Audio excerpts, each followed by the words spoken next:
Hello and welcome to Beyond Day Zero with me, Mark Day. Today I'm talking to Archie Thornycroft from Fruits of the Forage. Fruits of the Forage are a Macclesfield based family company that are all about foraging for forgotten fruits that are out there in our country lanes, in our old abandoned orchards.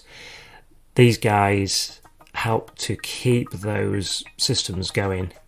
They help to preserve some old varieties, they propagate and graft trees, plant new versions of those great old varieties and help prolong that heritage. It's a really good chat. Hope you'll enjoy it.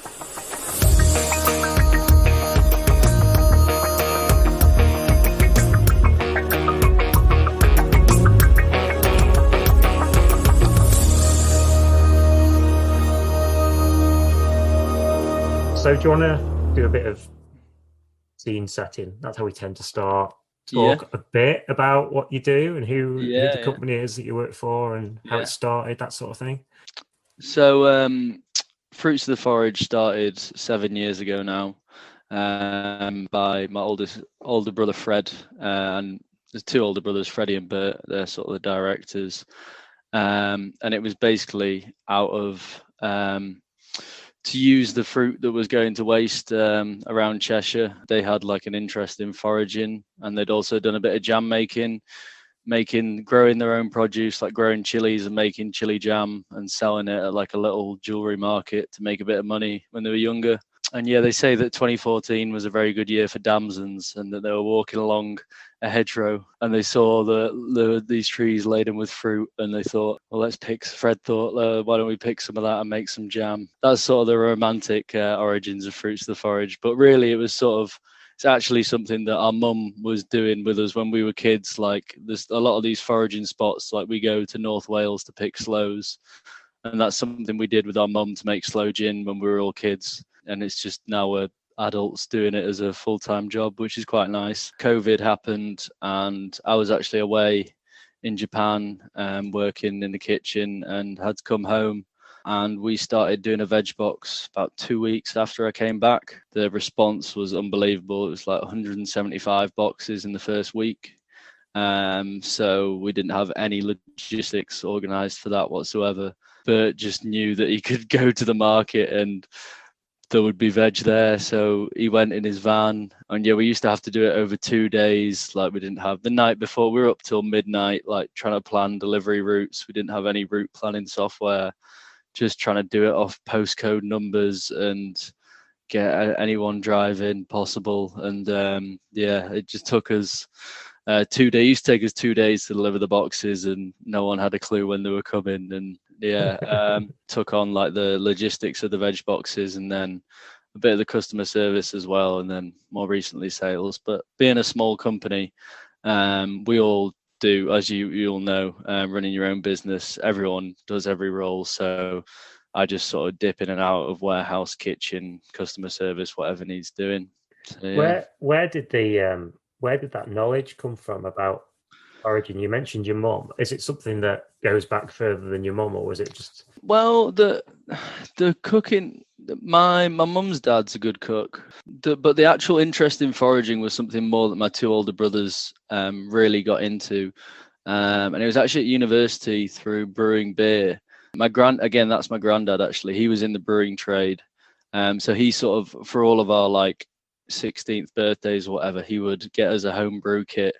He'd go to the shop in Stockport, and you'd go to that shop, and he'd get you set up, and it's just something we used to do with him. And so he did it with my two older brothers, and then they went off to university. And once you get into home brewing, you realize that you can do it really on the cheap. You don't have to go to the brew shop if you just forage for you. So things like nettle beer, elderflower champagne, and they sort of had that experience of jam making through my mum making jam and doing the chili jam at sort of a little Christmas market. And then they went into the brewing, and that's where the foraged aspect came in. And then so when they saw those like laden hedgerows of fruit, of damsons and blackberries and stuff, the sort of foraging aspect and the jam making knowledge was already there, and it was sort of an obvious amalgamation of the two things, really. how much sort of unwanted, sort of unpicked fruit is there out there? And it doesn't just, I know from some of the stuff you do, it doesn't just, you don't just Um, do fruit. There's a lot of other. yeah. So the most common thing we use, or the thing we can get the most of, is probably plums and apples. And plums alone, we've got this new connection down in Worcestershire. There's loads. So Worcestershire is the plum growing area for like the whole country. Historically, really good area for stone fruit and agriculture. A few farmers down there that used to supply the supermarkets and don't anymore because the supermarkets restrictions are too tight and they only get Spanish plums. And there's also, but basically the orchards have been in Worcestershire for so long that there's a heritage trust that looks after 120 acres of wildflower meadow and orchard, and there are protected habitats. So there's special orchids and crickets, and you see like roe deer whilst you're picking the plums. Like, it's an unbelievable place, and that's just run by volunteers. And like I say, it's hundreds of acres, and in 3 trips we go down there and get 850 kilos a trip from Worcestershire of just plums, and we did 3 of them last year. So we probably pick about 2 tons of plums a year. We're going to try and do 4 tons this year, and then apples, heavier fruit. We don't have to. The furthest we go for apples is Wrexham. There's a walled garden there in a big stately home, which we get again about a ton from one location, and then all of our apples are picked. All the rest of our apples are picked from inside Cheshire, and I'd estimate that at about 3 tons as well. So if you were to expand that operation, like the apples, if you were to take those 3 tons, and you could probably multiply that by as many counties there are in the country, if you really wanted to sniff them all out. And yeah, that's why you see so many companies like Random Apple Company, and I think there's a lot of people pressing fruit for people, but we're not like the only ones. There is that sort of cottage industry of people are realizing, like, if they have an apple tree, that there is this commodity that grows. And the thing is with fruit picking as well is that it's like a lot of foraging has a commercial foraging, especially the sustainability issues to do with going out and picking a herb or sort of exploiting a plant. But Yeah. when it comes to fruit trees, a tree going into fruit is literally its response to it's like dumping its load basically. It's just part of its growth cycle, and so you can pick as much fruit as you want and it's still going to be there next year.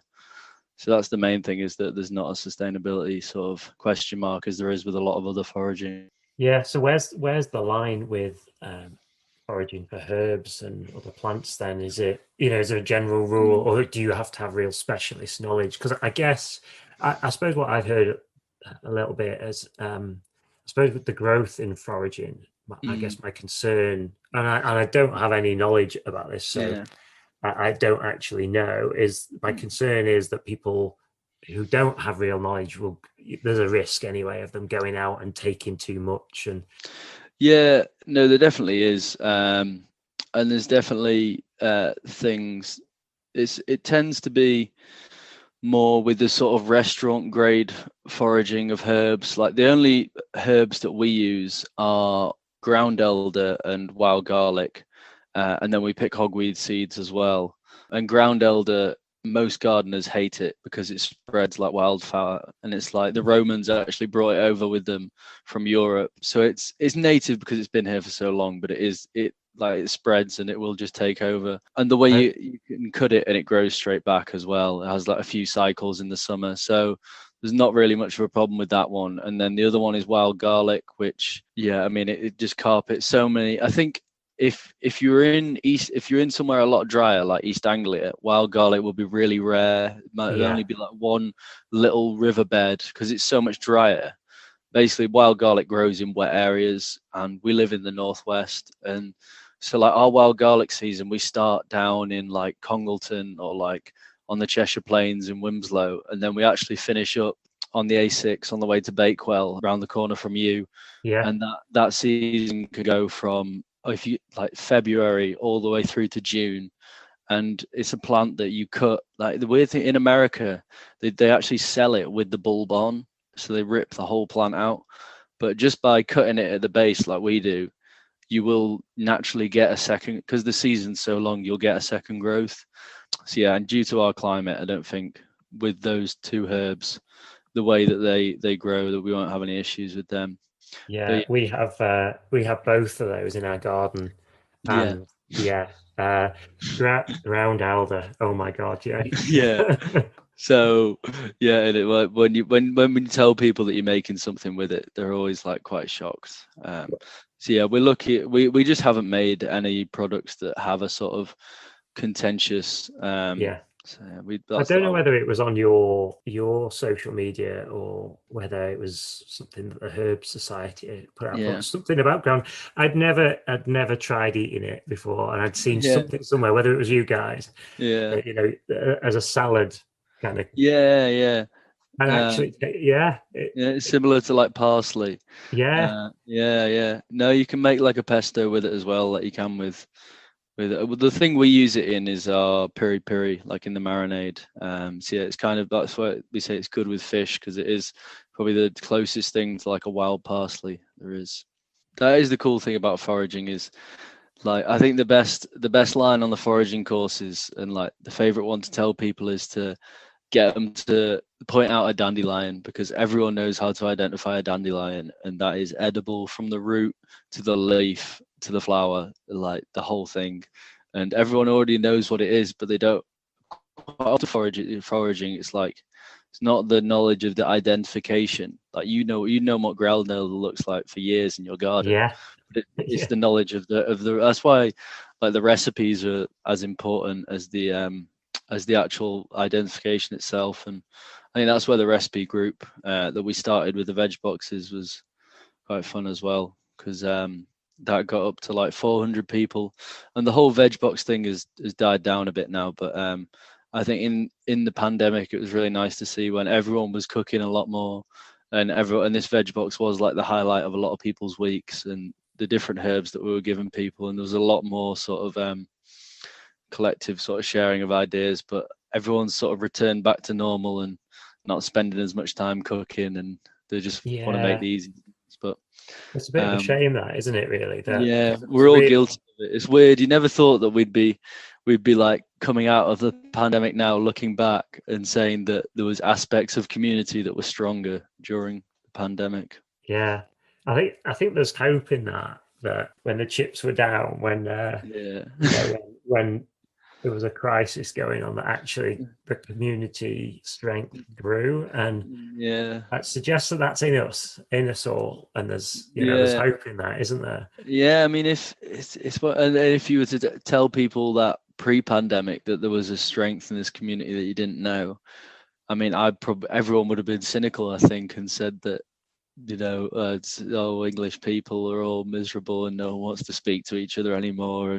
Yeah. Yeah, it definitely did connect people. And So you grew like a community through the recipes, and yeah, we got up to like 400 members, and yeah, it's just like there was a point. Well, at our peak, we were doing 300 boxes. Quite a shame because the seasonality of the veg boxes is the complete opposite to the seasonality of the veg. So at the moment, everyone's on holiday. Everyone's garden. To be fair, a lot of our customers grow their own, so yeah, quite a yeah, few are pausing because of that. But basically, we're down at about 40 boxes. But then in the winter time, I think people actually like to get a veg box because it's like one less trip to the shops. And like, I expect Christmas is basically our peak when everyone's in and cooking a lot together. And there is still a lot of winter veg around, but especially with the fruit as well, we have to rely on a lot of imported stuff. yeah, And it's like when we can get 15 amazing English British veg ingredients, there's not as many orders, but it is what it is.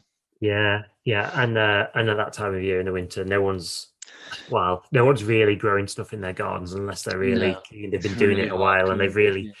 thought about it. We're just doing that. We're just like, Get, we last year grew a load more veg, and this right. year it's been more productive because we've kind of figured out what we're doing a bit. Spacing it out a bit, yeah, and trying to Uh, avoid the gluts, yeah. yeah, and now we're Uh, looking at right like now, planting for winter.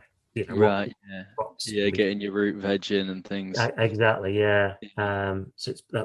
that's been interesting as well. The other option is just to grow too much and then make chutney with it. Yeah. Yeah.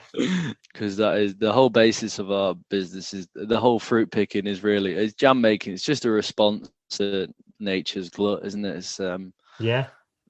just a way of utilizing the abundance. Yeah. Yeah. I was just going to go back to something you said before about Mm. you mentioned orchards and you mentioned Worcestershire, was it? Where Yeah. you've got that area. So orchards are something you mentioned, like as a heritage trust looking after Yeah. that land down there, and orchards are kind of woven into our heritage is the right Yeah. word, our folklore almost. And yet Yeah. Yeah. it feels like I mean, well, I know that a lot of the work that you do is about trying to keep them productive, and Mm. so what's the situation with a lot of our orchards then? Well, a lot of the ones in Cheshire that we pick are the trees are 60 or 70 years old and they're on the way out, quite frankly. But that's where our tree planting project comes in. And yeah, we've well over the years as well, from basically a lot of our fruit picking foraging just been driving around Cheshire lanes. Like it's just you pick up different areas like out towards Galsworth, you'll find lots of damsons, and that's where we found a great old cooking pear tree. And you sort of like build up in your head a bit of a map of Cheshire where is better for different fruits, and it will have been what historically grows well there. Um, and so our orchard projects are basically a lot of our knowledge is gained from just driving around these lanes and speaking to old farmers, asking them if they got any fruit trees. And yeah, you talk about like the heritage of the old orchards, and a big thing of what my brothers has done over these last few years is make connections with these farmers and get the knowledge from them. Because like I think that's part of the reason that we originally will have gone down to Worcestershire. It will have been advice of a local farmer, and then you just go down there and you get to meet some great sort of West Country characters. But yeah, and what we're doing now with the fruit, with the tree planting is we're sort of trying to plant a new generation of orchards, but it's a combination of farmers with land or people with a bit of land coming forward to us. And then there's projects like Grow Macclesfield who have just started up, and they'll come to us asking for fruit trees. And yeah, it's sort of a we're just kind of like bridging the gap between these like old farmers which have this knowledge and these trees that are, but because it's not commercially viable anymore to sell damsons in the UK, and all these old heritage fruits like cooking pears, like there's not a market for cooking pears, they're not on the shelves anywhere. So these old farmers, they have these fruit trees and they've not cut them down, but they're they're just like off, they can't sell the fruit, they're not using, so they've got no motivation to sort of plant more orchards. But yeah, we're kind of trying to bridge the gap between sort of the farmers and the older orchards that are on the way out, and connect them with, because there are a lot of people that do want fruit trees and they're, like you're saying, that realize that it can be a nice space, and a fruitful space as well, if you pardon the pun. Yeah. So you're in, I suppose, in a way, you've become kind of you're becoming custodians of that knowledge, really, that's going Yeah. from old farmers and Mm. Yeah, there is a lot of knowledge that's passed on. But then there's some great, like you say, the Heritage Trust that looks after it down in Worcestershire. There is, and we work with the tree wardens of the Wirral, and we have an old geography teacher who we just planted some trees at the King's School at the new site there, and we got to reconnect with him. And he was like a bit of an inspiration to all of us, sort of a very outdoorsy geography teacher. And he's actually the tree warden for Marton Parish over towards Congleton, and there's a lot of, we're not the only ones doing it. That's the thing. There is a lot of sort of people who have recognized this, and there's a lot of charities doing it. But yeah, it's just sort of bringing them all together and getting everyone pulling in the right direction. And yeah, it's no, it's definitely one of the more inspiring things we do. It gets you a bit more excited for the future. rather than just going to sort of like a 60-year-old tree that's kind of like half fallen over. And like, because when we drive to these places, like I was saying to you, I thought we were going to be in Worcestershire tonight for picking, but we rang sort of the old boys down there, and they say the fruit isn't ready yet. And you don't know year 1 year to the next whether the fruit's going to be there. I mean, we had a very cold May, like we had snow in May, and we had weeks of frost when we started picking the wild garlic. And that's when the fruit trees are in blossom. So we're not sure if the harvest is going to be as good this year. And obviously, it's all the way down in Worcestershire, so we won't know till we get there. Yeah. And then with the slows as well, that's another one where the farmers are allowed to start cutting hedges. Basically, the government pays them to cut back hedges at the end of the summer in September time, and I think that timing is when nesting birds are sort of finished and they've all That's right. fledged in Yeah. September. Yeah. So then the farmers obviously want a bit of cash, and they all go out and cut back the hedgerows. But September's when the hedgerows producing the most fruit. So we've gone to many a slow spot where we've had a great harvest the year before, and the farmers just gone and absolutely massacred it. But yeah, it's quite. When digging up fruit trees to replant, actually, one of the hedges that had been massacred by strimming the year before, so we couldn't get any fruit from it. But actually, it meant that the sloes that were growing in that hedge had a great sort of like bushy habit, and were Yeah. just tall and thin because they'd been repeatedly cut back. Okay. Okay. So then when we went to plant them, we planted some of them at the King's School, and we could really space them out then.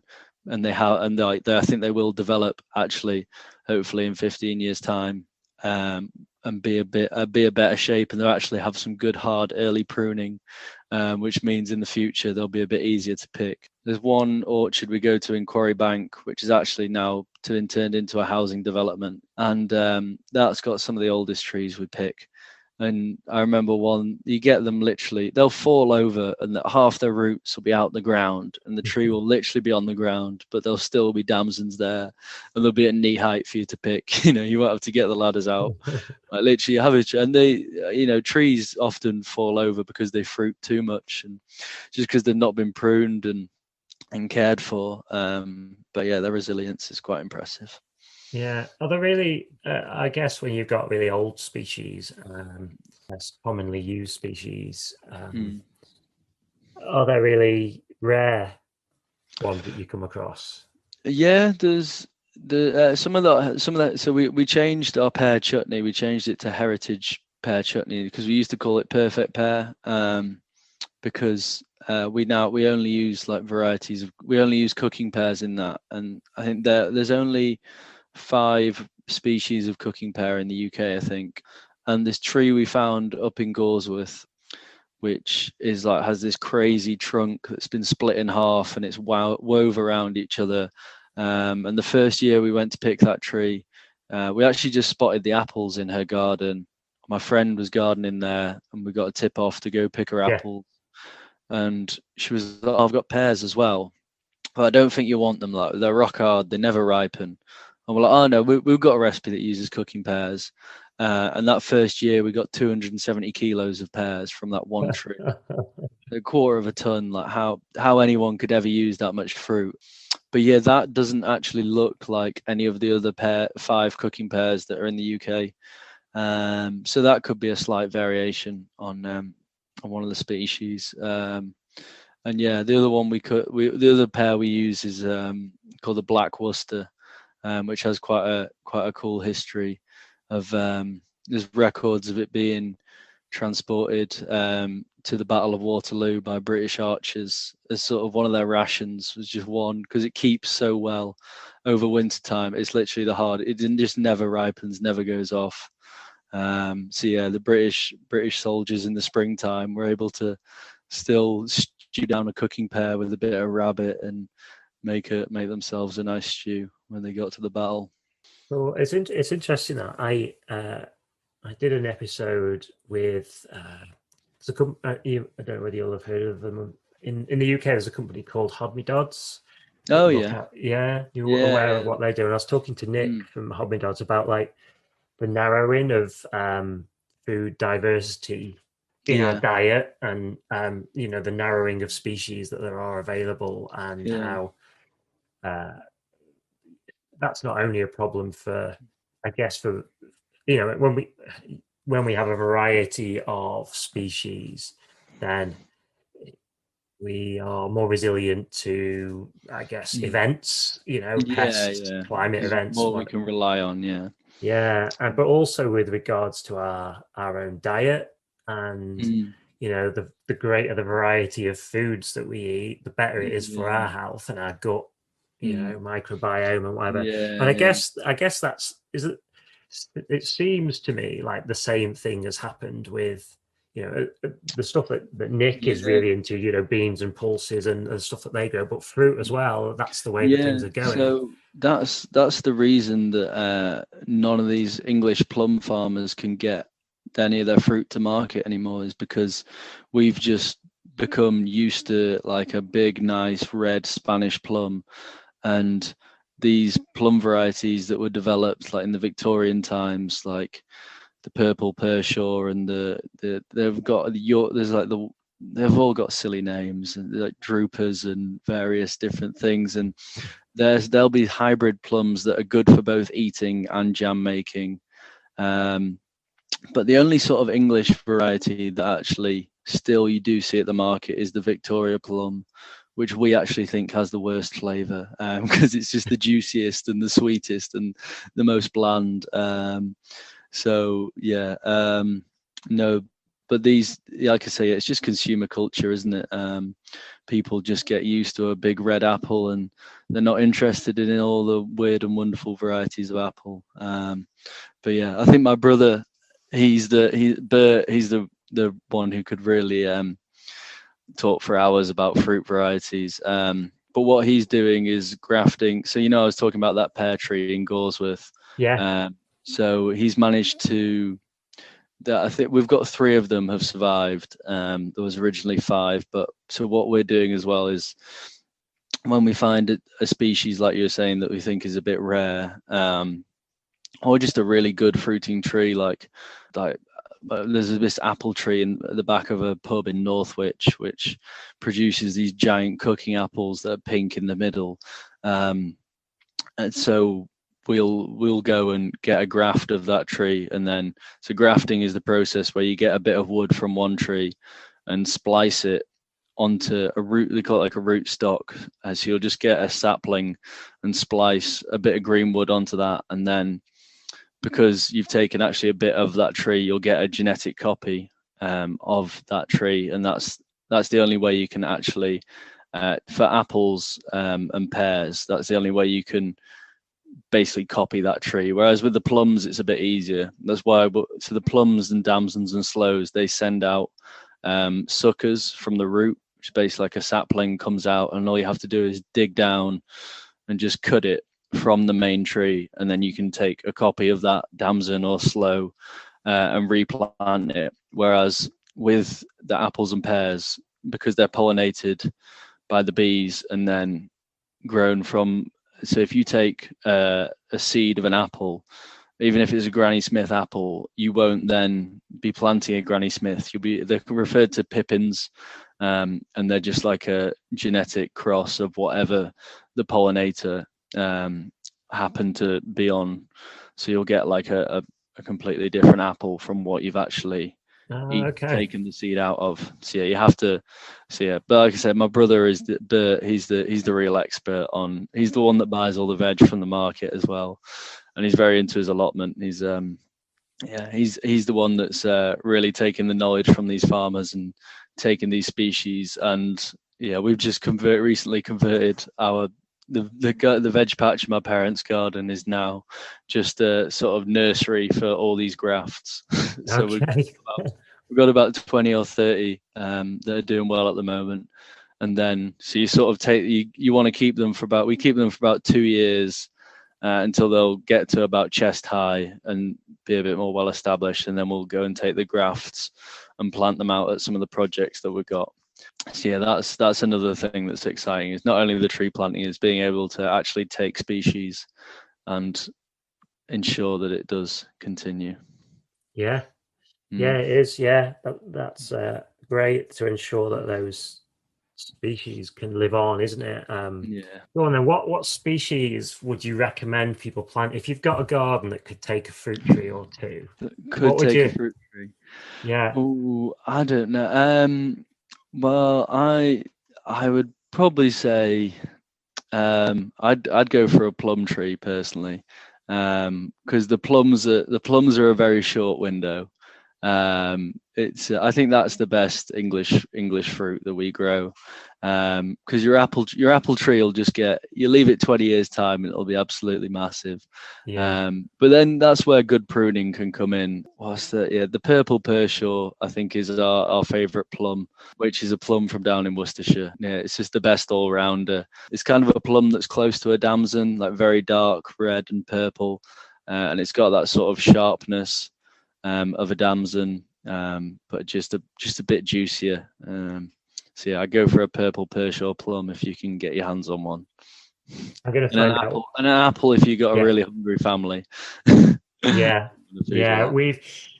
We've got an absolutely huge apple tree in our garden Yeah, that hadn't been managed for years and years yeah, until we moved in. Pruned it last yeah, winter. yeah, It needs like more, but obviously I didn't want to do too much to it in one go and yeah. kill it off. But I mean, it's yeah, No, it, you'll be surprised at how well they'll. It's hard to kill them. Like they used to have, so they actually fruit more the more stressed the tree is. So there's crazy stories of.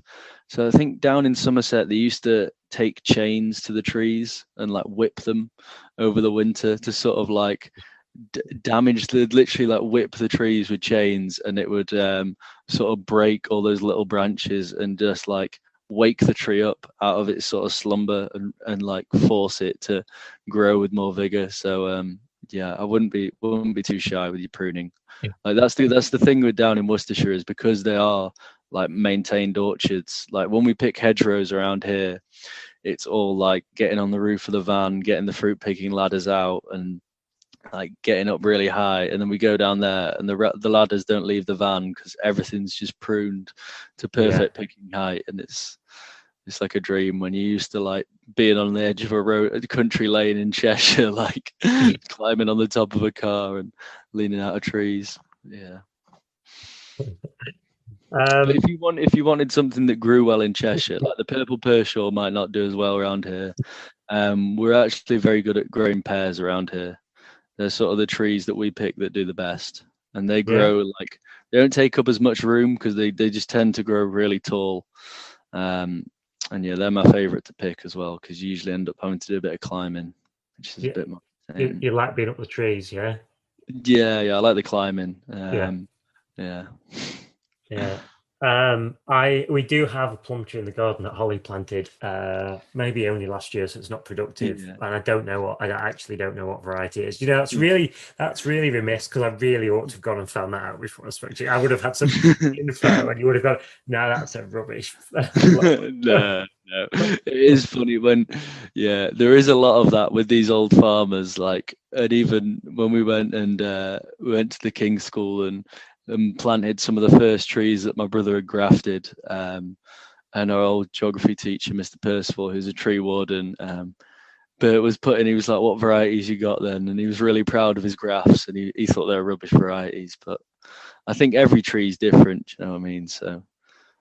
You never know. It could be the perfect tree for the Buxton microclimate. Yeah, yeah, we'll see about that. Yeah, yeah. I was gonna talk to you about the work that you're doing with ELove as well, because I did Oh a yeah, podcast episode with Russ. Was the first one that I did, the first yeah, episode that I did about what they're yeah, doing, and I know that you've teamed up with him. yeah, yeah. Maybe tell us a bit about what's going on with that, because it's quite a good scheme, isn't it? So yeah, no, we clocked onto him a while ago when he was delivering stuff for an order for scoop and scales that they'd put in for our preserves. And yeah, he knew he wanted to, because the volume, basically the size of our veg boxes, that the bikes, they can take a heavy load, but they struggle with volume. And they're very quick, and they can travel, like they can take a reasonable weight very quickly. And yeah, he came. He asked me about if he told me that he was thinking of getting a milk float. And the dairy. No, there was a dairy that were keen to rent it him, and I was a bit kind of like, oh well, the van does a really good job of our deliveries. Like, it's like our easiest delivery. It's like, well, with the bike and the milk float, like I'd have to give you Bollington because that's that's what I thought they were only capable of, and like Yeah. Bollington got our biggest density of customers. So I was like, for us, it's our cheapest deliveries because everything's really close together. So I was kind of like, oh, I'm gonna have to give him the easy deliveries anyway. But then, yeah, as soon as we sort of did it the first week and saw that it was possible, he was then like, yeah, let's give me the Macclesfield ones as well. And then with our veg box distribution, that ends up Mount Bollington and Macclesfield is 60% of our deliveries, which is actually the one of the best things about using the cargo bike is that it will actually be quicker than a car in some of those, when you're in Macclesfield in rush hour in those situations. Yeah, Um, yeah. So but yeah, so his model is that he's got the milk float as what he calls a rolling hub, isn't it? So that takes yeah, the yeah, load and then the bike runs to and yeah. from the electric bikes run to and from his electric milk float. I don't think either of us thought that it was going to work as well as it has for the veg box. Like, because we used it, like Jago and him, we try to use them every week. So they do, and our customers are so loyal that they're going to the same houses every week. So Yeah, they don't even have to look at maps. And yeah, he didn't put any pressure on us, but he was kind of like, I'm going to get a year's insurance. It's going to be a bit of investment. Are you up for are you this? in? I know, yeah. And I was kind of like, I was a bit apprehensive because I thought I could only give him the Bollington ones, but we went for it, and yeah, it's been a great decision ever since. Yeah, and it's a great It's impre- demonstration of what can be done into in mm, all sorts of ways. Making thinking about the future of greener transport and yeah. Well, that was the thing. We were always going to be like the flagship, sort of, as in that we were the people that were going to help him figure it out yeah, together. But I think what actually surprised both of us is that it's actually has been better and easier than we thought. And yeah, I thought that we'd just be the vehicle to try and advertise him to get some more people on yeah, board, which is happening anyway. But from our aspect, we're actually like that milk float is literally double layer with 35. If we had the orders, if we had the orders, but if we were doing it back this time last year or Christmas time last year when we were still up at 90 or 100 boxes, we could be putting 50 or 60 veg boxes on that milk float and have them yeah. triple stacked high and have two riders going. So yeah, it's exciting. Is there anything else that Fruits and the Forage are up to that you've not had a chance to talk about? What I've is there not anything had a else you've chance. got plans for in the future?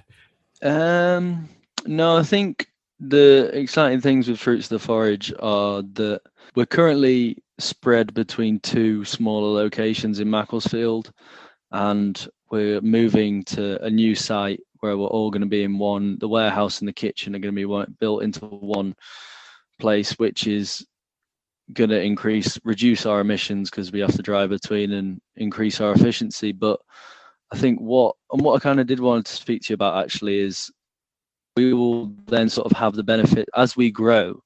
There's certain like aspects of sustainability that are definitely easier as a bigger company. Like we want to start baling. So where the site where we're moving to is an industrial estate with Cheshire Cheese on and a few other companies. And we have a lot of cardboard waste that we can't use. And Russ is shredding a bit of it now, but what we want to start doing there is baling cardboard and baling plastic. By growing, we're actually going to be able to become more sustainable. And that's the great thing where Russell is coming in because he's helping smaller businesses become more sustainable. Whereas like, Amazon could say, oh, I'm going to turn all my delivery vans into electric vans. Do you know what I mean? It's really easy for them to flick a switch and invest £1 million in becoming sustainable and shout about it. And that point about sustainability of small businesses as well. I mean, it's genuinely with small businesses, my feeling is that small businesses are trying to do Mm. positive thing and trying to do positive, take positive actions, trying to be genuinely have an interest in trying to tread a bit lighter on the Yeah. earth, trying to be more responsible. And often, like you say, big businesses can make radical change. Well, no, Or they're just not making radical. showy change, can't Show it? each exactly that. They can go, Things like you that they can say, market. Yeah. yeah, Yeah. exactly. Here's our new Mm. shiny electric vehicles whilst our Yeah. destructive behavior continues. Yeah, Yeah. Yeah. Or like yeah, greenwash it. Yeah. Yeah. yeah, That's the thing. Look, I mean, just like for us with the, like I say, with the milk float and e-bike, we've had to give them what were our cheapest deliveries in the van, but you can't just look at it as that. You have to, and I think that's what small businesses, that aren't making loads of profit, they'll be making decisions to make themselves more sustainable because they care. Whereas bigger businesses that are just driven by profit won't be making those decisions, and they'll be making more money. Do you know what I mean? So yeah, I think that's where you got to invest in people and yeah. not businesses sometimes. Yeah. So have you got any like new products in development? Are you expanding your range all the time? You might Yeah, not want to reveal your great new no, products right now, yeah, but no. We have launched some liqueurs recently. That I don't know if you've got an alcohol license, but yeah, do you they're know quite you're about the exciting. third person to say to me in the last week, "Have you got an alcohol license?" I don't know what it is. Whereas with maybe it's because we've diversified a bit. People think, Yeah, "Oh, maybe they want to go for a drink with you. yeah, Yeah, the liqueurs are the most recent one. We started infusing the fruits in 2019, so they've been a long time coming. No, with our production side of things, we've actually until we get into the new place, we can't. We've started the exciting thing. We've started making products for other people recently. So there's been some really cool. Well, we've made 3 chutneys for Cheshire cheese, and so they've ordered a lot of them. And then there's this Georgian woman who runs a cafe down in Henley upon Thames, and she imports Georgian spices, and Georgian food is actually like some of the craziest things you've ever tasted because it's been on the Silk Road for thousands of years. So it's a complete mix of like Eastern European and Asian cuisine and like steppe foods. And yeah, they've got a crazy climate down from, you go from the Black Sea right up to um, the Uluru Mountains. So yeah, they've got loads of climates and loads of great food. And the product she came to us to make was actually a plum sauce because she tasted our new sauces like the damson sauce and was like, this is really similar. This is similar to a sauce that we make back home there's no right, one making it good enough for me, and I can't make it on a big enough scale. So she was like, can you make it? And we couldn't actually pick enough of the wild plums that she wanted, but that by using a mix of these old Worcestershire plums, we were able to recreate like the flavor that she wanted. But basically, through making products for other people, we've sort of filled all of our spare capacity that we had in the kitchen, and now just producing our own range plus these extra ranges until we move into a bigger place and get more efficient. We haven't got any more space, so yeah, we're just trying to keep up at the moment. yeah, Yeah, so that's it's good." good problems to have. Yeah, yeah. I look forward in a way to later in the year when your winter Mm. warmer cordial comes out again because that just So that's what we actually may. Have I not told you that we got it back in stock? That's very bad from me.